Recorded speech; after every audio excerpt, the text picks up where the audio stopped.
আগামীকাল আমাদের ৫৪তম মহান বিজয় দিবস। এই বিজয় মাসে প্রথমেই আমরা শ্রদ্ধাভরে স্মরণ করি বীরশ্রেষ্ঠ সহ সকল শহীদদেরকে, মুক্তিযোদ্ধাদেরকে এবং সেই সব মহান মানুষদেরকে যাদের আত্মত্যাগের মাধ্যমে আমরা এই মূল্যবান বিজয় পেয়েছি।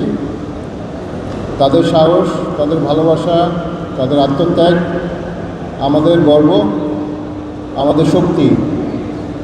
বিজয়ের এই চেতনাকেই মূল লক্ষ্য রেখে আমরা আয়োজন করেছি আজকে বিসিডিএল বিজয় মেলা ২০২৫।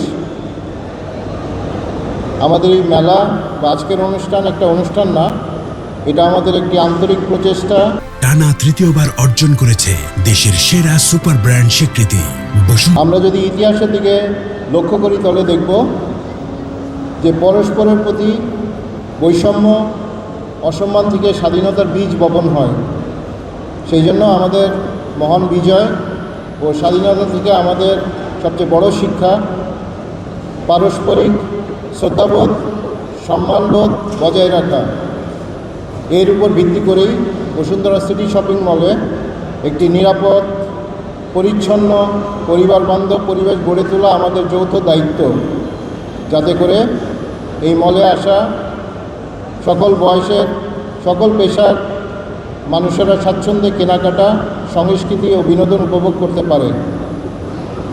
এই জন্য আমি কৃতজ্ঞতা জানাই এবং বিশেষ অনুরোধ জানাই এই মলের সম্মানিত দোকান মালিক, ভাড়াটিয়া মালিক ও তাদের পরিশ্রমী কর্মচারী ছাড়া আমরা এটা অর্জন করতে সক্ষম হব না। ফিরে আসি আজকের অনুষ্ঠানে।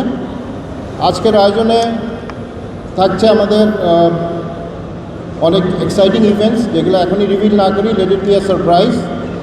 তবে আজকের আয়োজনের মূল্যবান সহযোগিতার জন্য আমরা আমাদের title sponsor Oppo, power by sponsor Vivo ও সোনি র্যাঙ্কসকে আন্তরিক কৃতজ্ঞতা জানাই। আমাদের এই মেলায় অংশগ্রহণকারী সকল ব্র্যান্ড দর্শনার্থীকে আমাদের আন্তরিক ধন্যবাদ জানাই বিসিডিএলের সকল স্তরের কর্মচারী কর্মকর্তাদের, যারা নিরলসভাবে কাজ করেছেন আজকে আয়োজনের জন্য। পরিশেষে আন্তরিক কৃতজ্ঞতা ও বিশেষ ধন্যবাদ জানাই বসুন্ধরা গ্রুপের মাননীয় চেয়ারম্যান জনাব আহমেদ আকবর সোবান স্যারকে তার বিরামহীন পৃষ্ঠপোষকতার জন্য। সবশেষে আমি এই শুভক্ষণে বিসিডিএল বিজয় মেলা ২০২৫-এর আনুষ্ঠানিক উদ্বোধন ঘোষণা করছি। ধন্যবাদ সকলকে।